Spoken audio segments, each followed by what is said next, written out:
All right, good afternoon, everyone. And for guests in other parts of the world, it might be morning or evening. My name is Jennifer West, and I am the host of Take Note, a podcast produced by Musos Concerts with the amazing help of Josh Short. And we are having this conversation on the occupied territories of the Coast Salish nations of Squamish, Tsleil-Waututh, and Musqueam. And we continue as an organization to work toward the calls to action from the Truth and Reconciliation Commission. And our guest today is a fantastic musician and person and educator. And our guest is jazz vocalist Steve Maddock.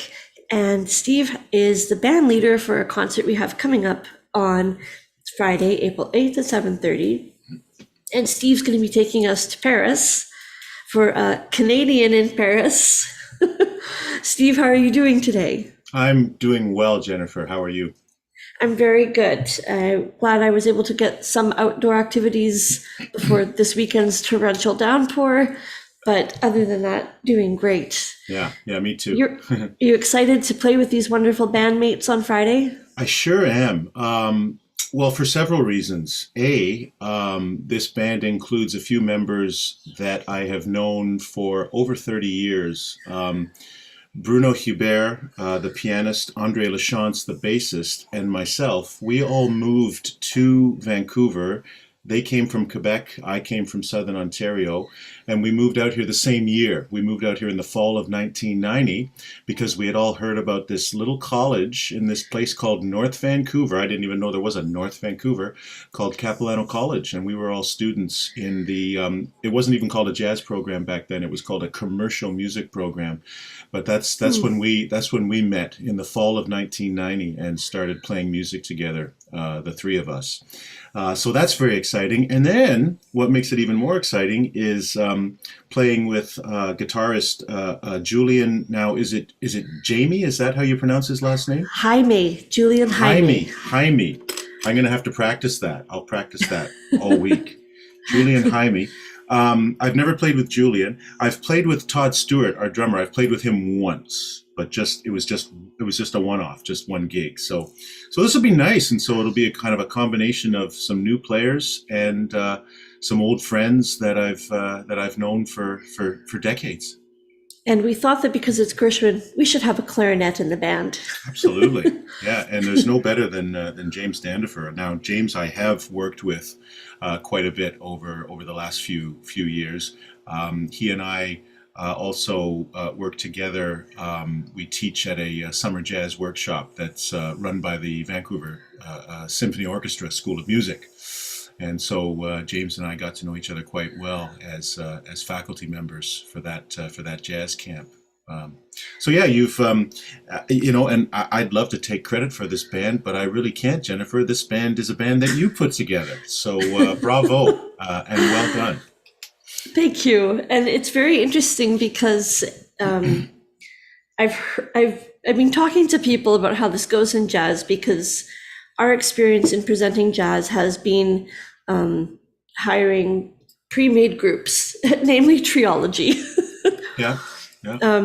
So this is our first adventure into this, making a band, and I just went based on who I'd heard at Frankie's and thought I would just go with that. And now I'm going to ask. This might be a really dumb question, especially since I'm an instructor at Capilano University.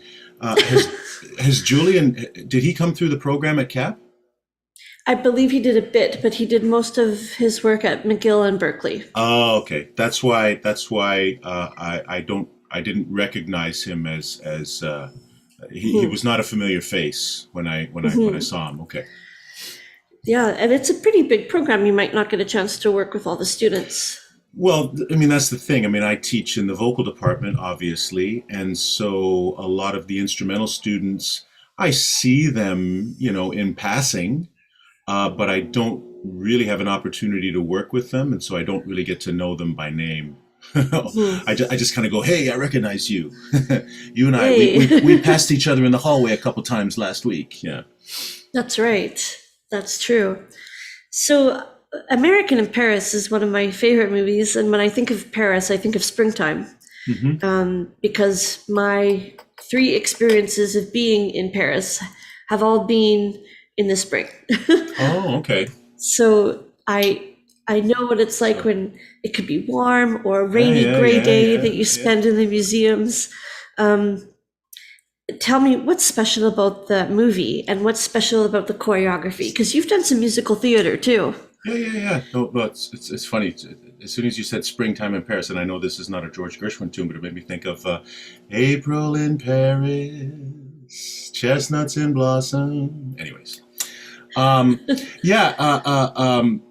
Well, I've watched the movie a few times now, and I watched it again last night just to refresh my memory before coming on this interview with you. And my goodness, it's Gene Kelly at his finest, isn't it? And my absolute favorite number, hands down, is in the movie.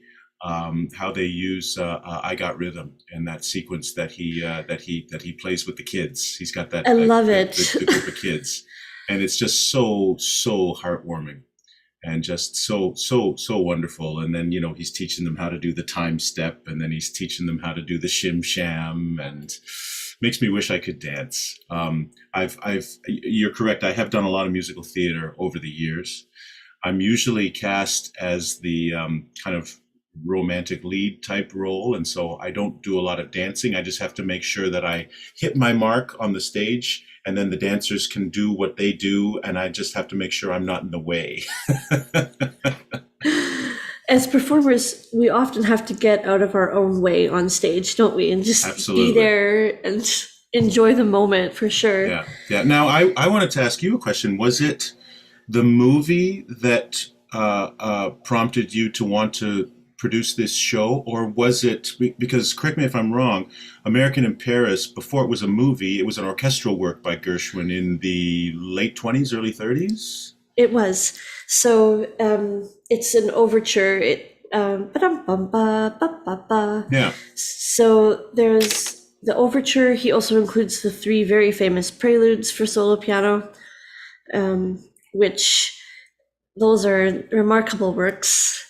And so for us, this was the perfect transition between classical and the language of the jazz world. It was like right smack in the middle and accessible to both audiences. Yeah, well, it's interesting because there were really, as far as his compositions go, there were really two sides to George Gershwin. There was the Tin Pan Alley George Gershwin that created all those beautiful songs that we know and love. A lot of those songs are going to be songs that we play in the show. Songs like Our Love Is Here to Stay, The Man I Love, Wonderful, But Not For Me.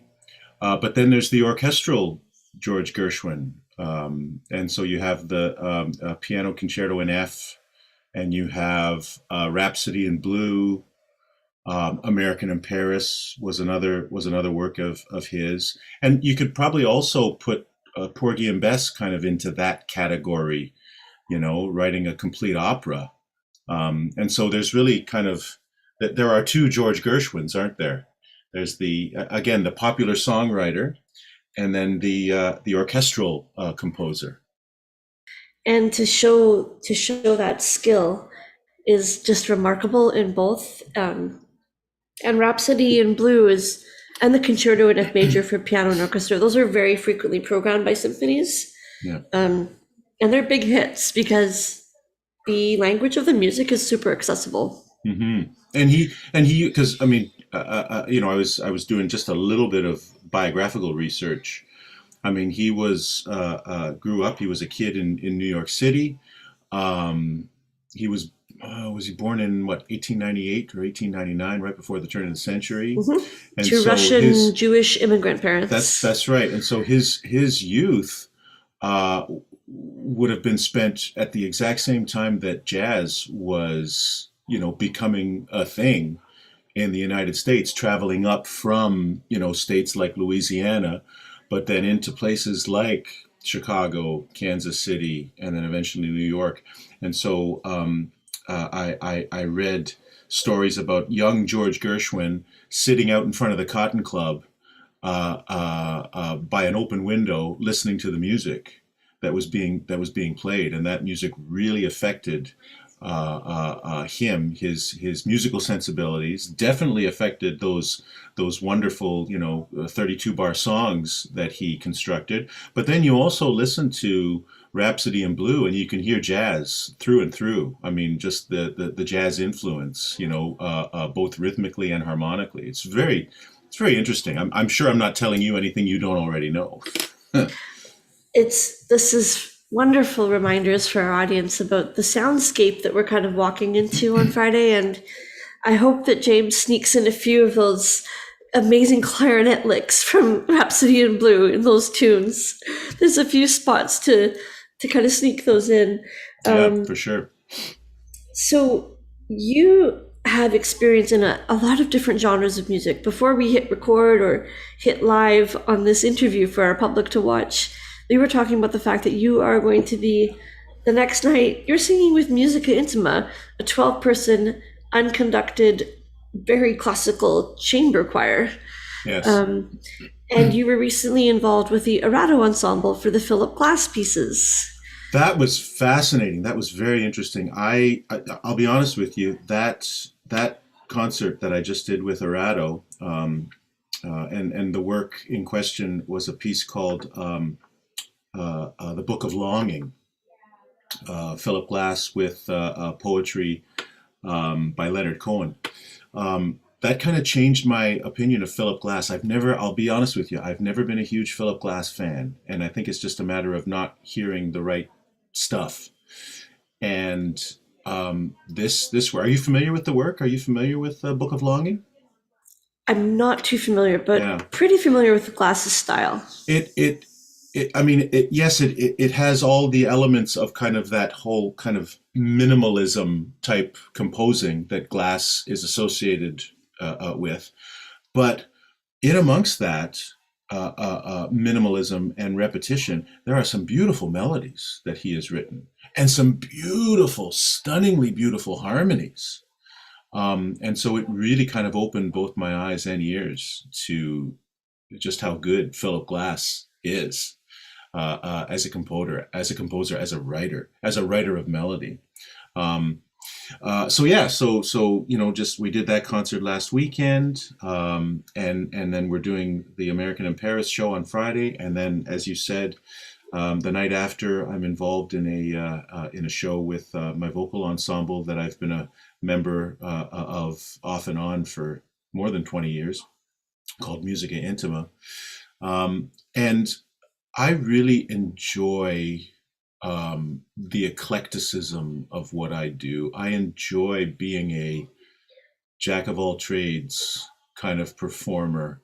Not only does it keep you working, which is very important, but all of those different styles, whether it be, jazz or light classical or musical theater, choral, contemporary choral, they all relate to one another, and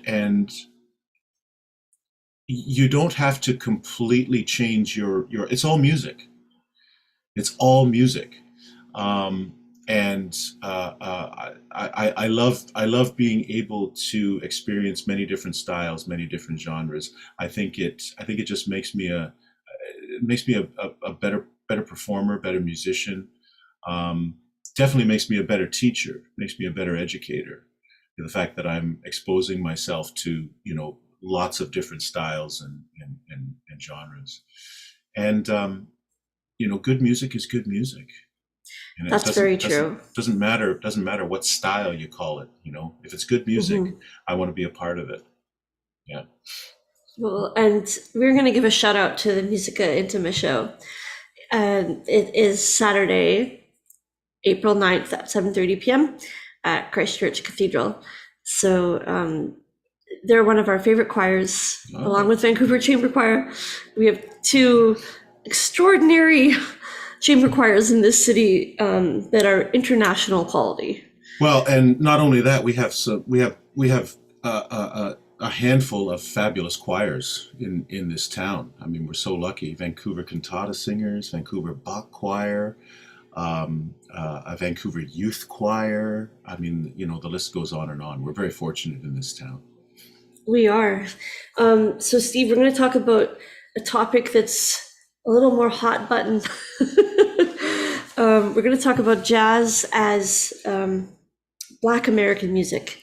And over the last year or two, we've had such sort of a lot of arts organizations and performers and a lot of just society in general has been kind of looking at equity, diversity, and inclusion.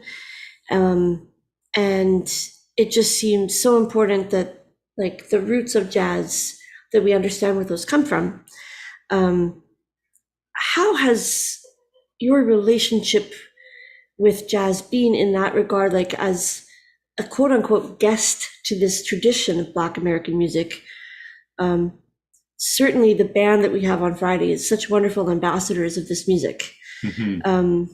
Has this changed sort of how you're teaching, how you're performing some of these social movements and these conversations? How has that been for you, and what sort of reflections have you seen happening around you in this world? Well, it's interesting that you ask that question. It brings to mind a recording project that I've recently emerged from, and it was something that was several years in the works. Corey Weeds, I'm sure you know Corey. He books the Frankie's Jazz Club, among many of the things he does. But he books the artists, books the bands that play at Frankie's, which is probably right now, Frankie's would be the premier jazz club in Vancouver, and quite frankly, probably one of the premier jazz clubs in the country, if not North America, featuring live jazz, 4, 5, 6 nights a week. But he wanted to do a tribute to one of the greatest blues singers we've ever had, a gentleman by the name of Joe Williams. And he thought of me. God bless him for thinking that. And so we put together this Joe Williams tribute. And it was mostly blues music, which makes sense. And then that evolved into a blues project that we embarked on, and we started expanding the repertoire and covering other great blues singers. Songs that were recorded by the likes of Ma Rainey and Bessie Smith and Mamie Smith and Eddie Vinson and a lot of those almost kind of Memphis blues, singers, singer guitar players. It was quite an expansive repertoire list. And it really did get me thinking, not only the fact that that was a jazz project, but the fact that that was a blues, specifically a blues project. And it really got me to thinking that this is a Black music, the blues. If you go back to the origins of the blues, it's really the African American experience of the late 19th century into the early 20th century.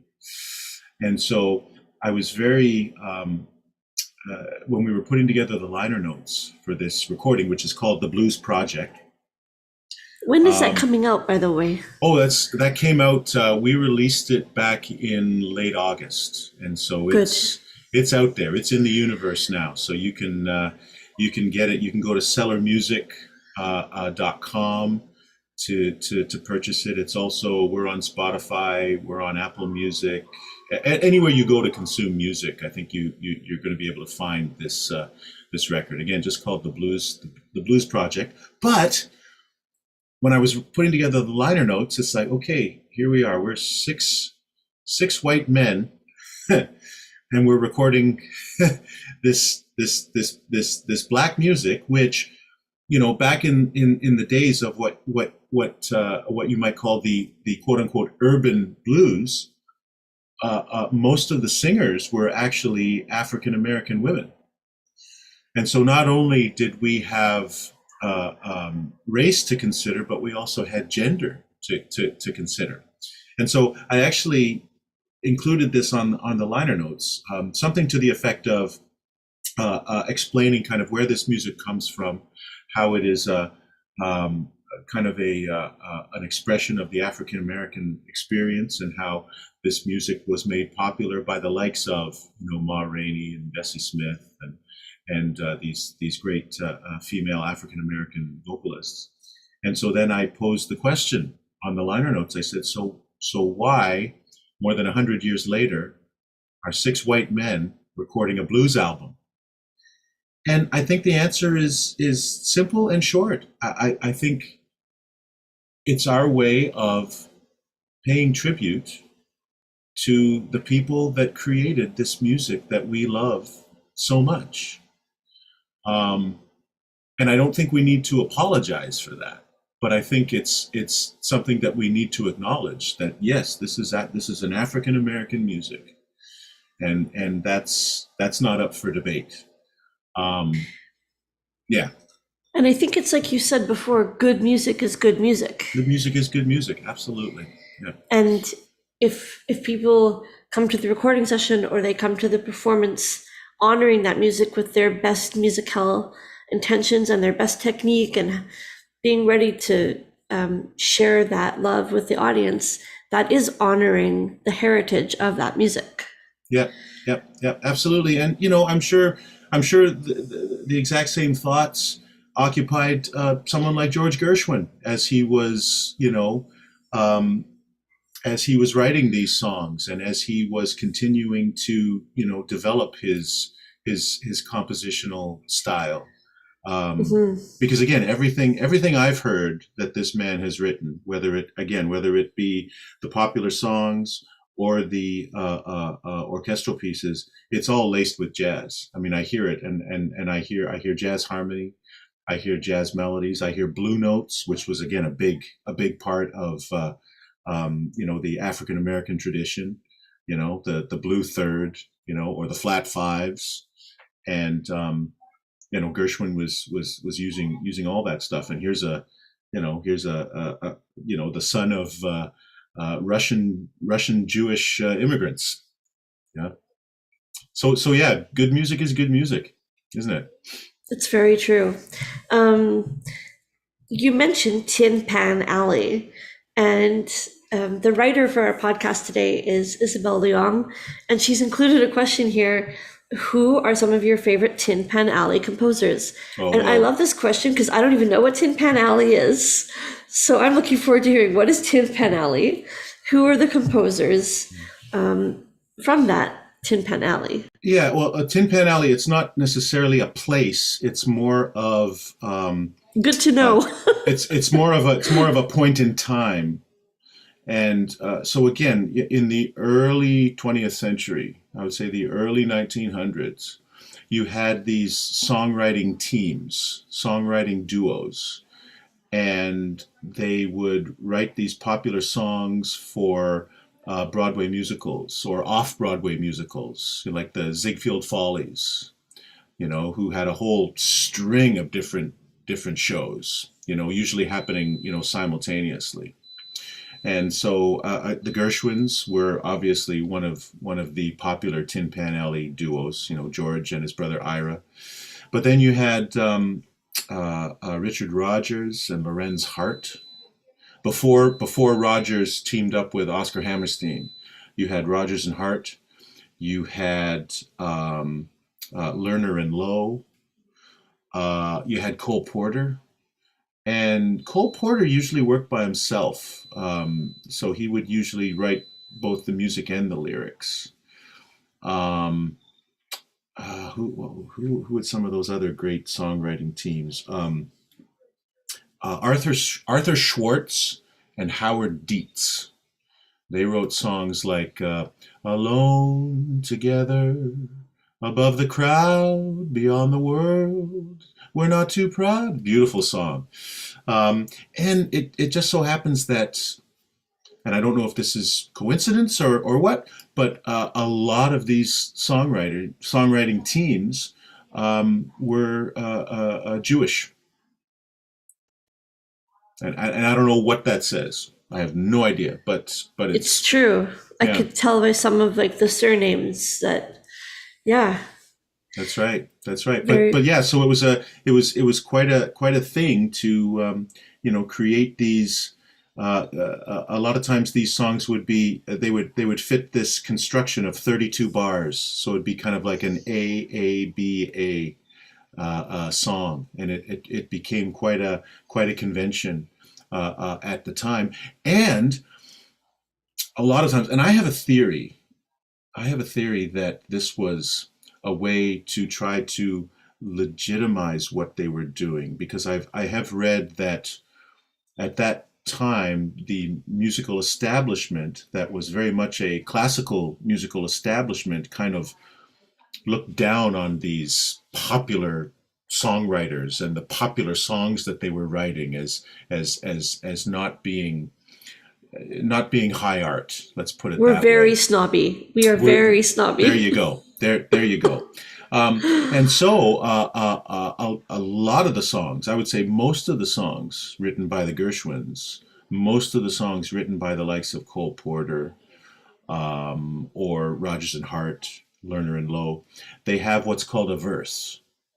And so before letter A, before the 32 bar form begins, there'll be a verse, leading into the song, and we're going to be performing some of the verses, not all of them, but we're going to be performing some of the verses for some of the Gershwin songs that we'll be performing on Friday night. But I have a theory that it was a way of trying to legitimize what they were doing, um, not unlike how an operatic aria begins with the recitative, and so you think of the verse, for example, Our Love Is Here to Stay has this wonderful verse. The more I read the papers, the less I comprehend the world and all its capers, and how it all will end. Nothing seems to be lasting, but that is not our affair. We've got something permanent, I mean, in the way we care. And then it goes into, it's very clear, our love is here to stay, the rest of the song. And so it kind of serves almost as the recitative before the aria, if you think of it that way. It's total recit. It's Yeah, absolutely recit. Yeah. yeah, yeah, absolutely. The recit, and again, you know more about opera than I do, but a lot of the recitatives that I've encountered, they will talk about events that have happened. This happened, and then this happened, and then this happened, and then the aria will be kind of, okay, how do I feel about That's all this exactly it. stuff that's happened, right?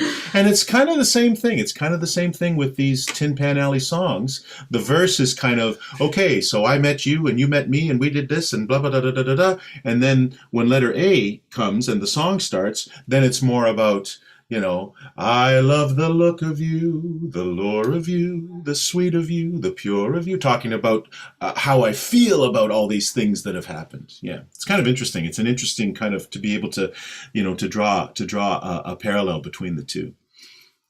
That's awesome. That kind of answers one of my questions actually about drawing parallels between these two worlds. Yeah. Um, do you have any pre-show rituals or vocal warm-ups or anything you do before you perform? It that over the years, that depends on the type of performance, and it depends on the time of day of the performance. So if I'm having to do something in the, morning or early afternoon, I'll usually warm up a little bit more than if it's an evening show. I find just going through the course of a day tends to warm up my body and my voice more than one might think. I think in my early days as a performer, I think I actually warmed up too much. I mean, you want to warm up to kind of set the table for you to create your best sounds of the day. And so I think in my younger days, would warm up too much, and some of my best sounds were gone. You know, so yeah, I'll do a little warm up. Not long, probably just 5 or 10 minutes. Do some humming, and for a jazz performance, I'll do some more kind of jazz oriented warm ups where I'm maybe singing intervals that are a little more tricky. Like I'll do this thing where I sing open fifths, but I'm moving up and down chromatically. And trying to do it at a certain tempo or velocity. So something like yeah, and then back down. Yeah, stuff like that. And then maybe I'll sing some jazz scales. Which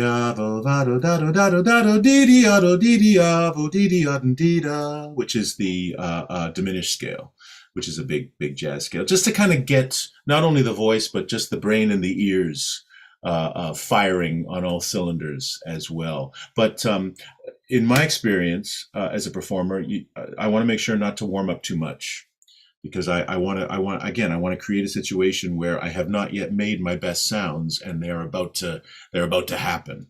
Yeah.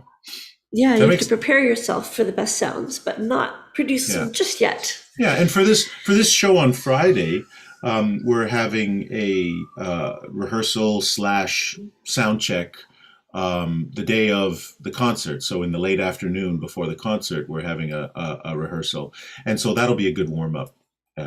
As well. So I'm thinking after that rehearsal and sound check, I probably won't need to do much vocalizing before the show starts.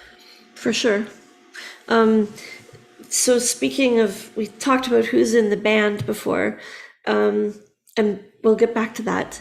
These standards are, every jazz musician has these under their fingers, in their voice. They've seen the lead sheets so many times.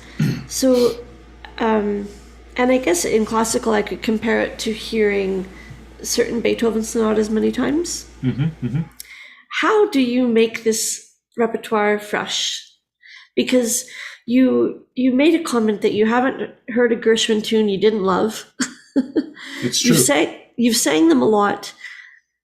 How do you keep coming back to them with fresh ears?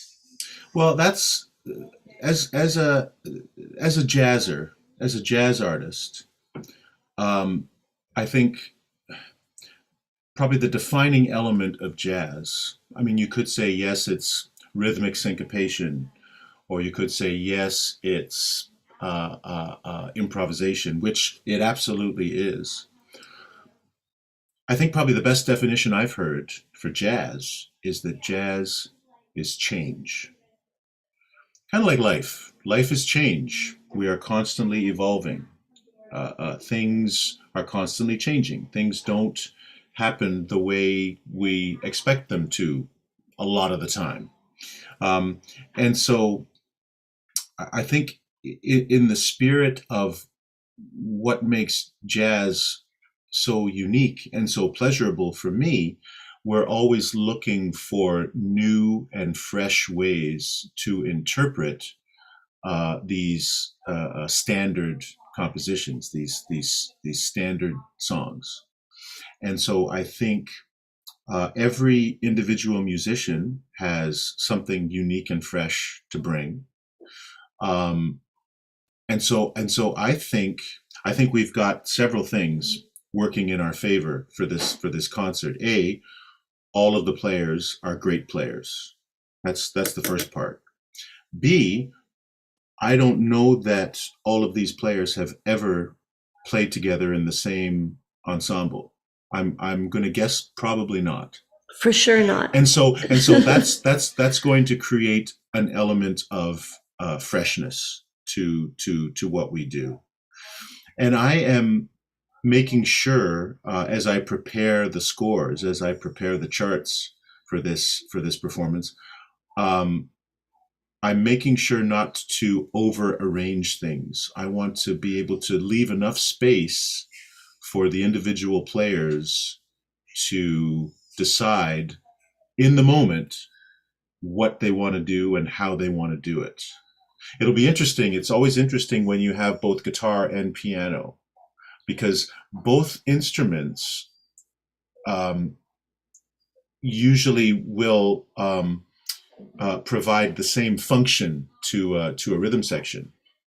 But they need to make sure that they are so in tune with one another, because if they're both doing the same thing, then that's too much. And so, the concerts and the performances that I've done with rhythm sections that involve both piano and guitar, there may be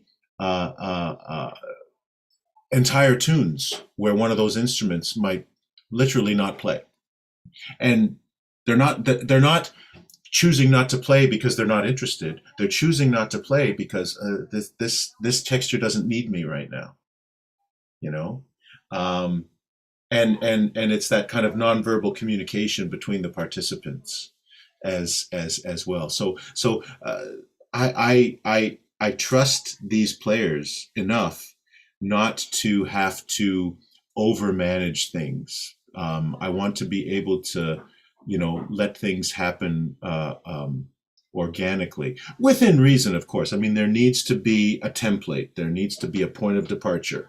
So in this situation, and we're kind of spoiled in this situation because a lot of jazz performances, there is no rehearsal.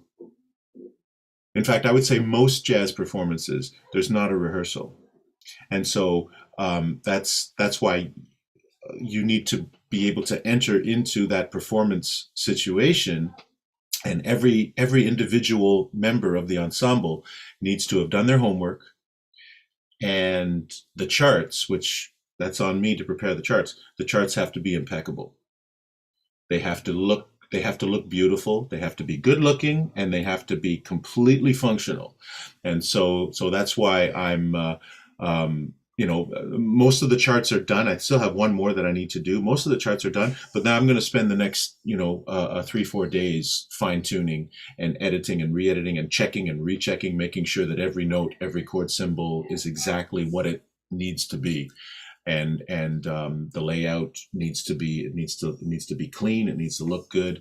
That's really important. But the good thing for us is we have that rehearsal. So if I do miss something, we'll probably catch it in the rehearsal. And someone like Andre or Bruno will probably say, "Steve, are you sure that's a G minor chord there? Maybe it's that kind of thing." Yeah, they're gonna give you heck.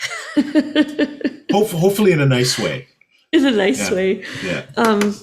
The charts and the band are both good looking and functional. So there we go.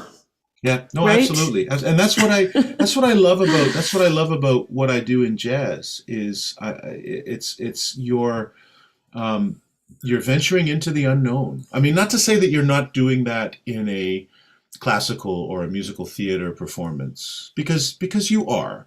But I mean, I've done enough musical theater to know that in rehearsal, when I do something that the director approves of, then it's my job as a performer to do that every night.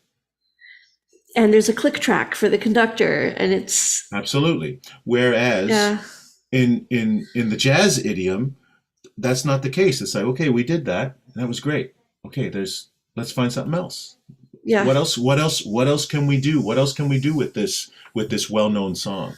How else can we play this tune? Maybe we'll play it in a different tempo. Maybe we'll play it in a different feel, a different groove. Maybe we'll play it in a different time signature. Maybe we'll reharmonize it. And a lot of this, I'm not talking about an arrangement. I'm talking about a lot of this happens in real time on the bandstand, which again sometimes can be kind of scary, but it's. But how thrilling! It's thrilling. It's like it's like going to the PNE and riding the big wooden roller coaster. The monster. Kind of scary. It's kind of scary. You're like, oh, but it's so exciting and so thrilling. I don't do that one anymore. At the PNE, I just watch my friends while I eat my hot dog and wave at them as they go up and down. Yeah. So, what you're telling me is we might have some Latin grooves on Friday. We very well could. Yep, I wouldn't be surprised. Count it out. I would not be surprised if that happens. Yeah. So our final question, we got a couple fun questions. Do you have any funny rehearsal stories about André and Bruno from way back in the day? Oh man. Only mildly embarrassing, but still funny. Funny rehearsal stories. Or funny performance or jazz Funny band camp Well, stories. I do. This didn't involve Bruno, but Andre was definitely there. We were students. We were students at what was then Capilano College, and we got this little gig, this little jazz gig in a little Greek restaurant out in Kitsilano. I can't remember what the name of the restaurant was. I think it was Ted's Place or something like that. Anyways, so we're students and we're playing during the dinner hour, and we're getting paid almost no money, but that's okay because we're students and we just want to get out there and play. And there was a guitar player, a friend of ours, playing with us as well. And so we were playing a few nights in a row, and there was no drummer, so it was guitar, bass, and I was singing guitar, bass, voice. And so I thought I got this great idea that when we did our Latin tunes, like our Brazilian bossa nova type tunes, that maybe I could bring a shaker to the performance, to the gig, and play a shaker during the Latin tunes, just to kind of add, another texture and add a little bit of rhythm. But like an idiot, I didn't think that that was something that I needed to practice at all. I mean, I thought, hey, anyone can, shake a shaker and make noise, easy. So I brought that to the gig, and sure enough, the first, bossa nova Latin tune that we did, I pulled out this shaker and started shaking, and it didn't go well. Let's put it that way. And so, and so after we were done that tune, Andre, who was my roommate at the time, looked over at me and he said, "Okay, I want you to put that shaker away, and I don't want to see that shit." He said, "I don't want to see that shaker until you know how to play it. So you put that away right now." and he was absolutely right. It's like, who was I to think that I could just pick the thing up and just play it like I knew what I was doing? And I It's still actually practice. really difficult. It's actually really difficult. I still practice. I still practice the shaker because I like to use it from time to time on gigs. I still haven't worked to the point of being able to sing and shake at the same time. I can't split my brain to do that. But if I say sing what we call the head the first time through the form, and then if someone's soloing, I can, grab the shaker and add a little, again, another percussive texture. But yeah, it takes practice. Like I'll be practicing at home. I'll put on my, my Brazilian records at home and practice shaking along, at home. And boy, it's not easy to do. It's not, it's like anything when you play music. You just got to relax and you just got to let it flow. Relax and flow, which is, as you know, easier said than done. Absolutely. Yeah. So that's an Andre story. I don't know if I can remember a Bruno story. I mean, there were times when, Bruno, he's a perfectionist, and he's very picky about the tuning of the piano that he's playing. I've heard that before, actually. And he is also, not a lot of people know this, he is a certified and registered piano tuner. So he actually took a course, and you can, and I've actually hired him to come to my house and tune our piano. And so sometimes on gigs, sometimes not even before the gig, but during the gig, if a note on the piano is not pleasing to his ear, he's always got his tuning kit with him, and he'll take out his